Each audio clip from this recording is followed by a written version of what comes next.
Welcome to this session of Go Ask Debbie, Excel Formatting, Align Cells.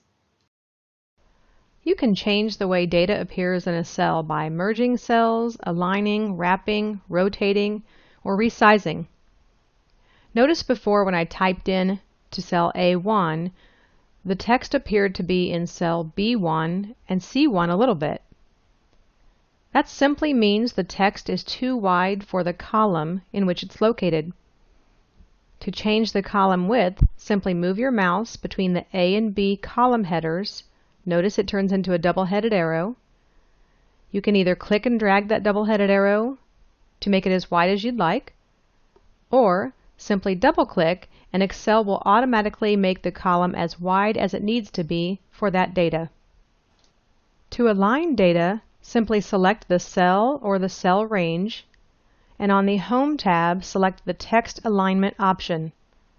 You can align text at the top, middle, or bottom of the cell, or to the left, center, or right of the cell. Just as we did with making the column wider, we can make the rows taller. Simply move your mouse between the 1 and the 2 row header. You'll get the double-headed arrow, and simply click and drag to make it as tall as you'd like, or double-click to make it as tall as Excel knows it needs to be.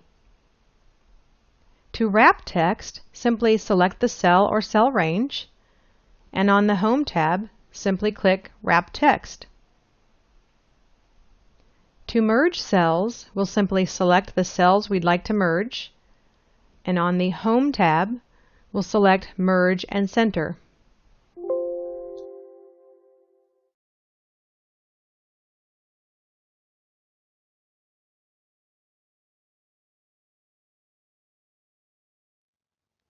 Thanks again for viewing this session of Go Ask Debbie.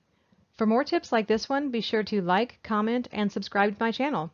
And use the link below to enroll into my full course Excel Essentials tutorial for beginners and receive a 50% discount.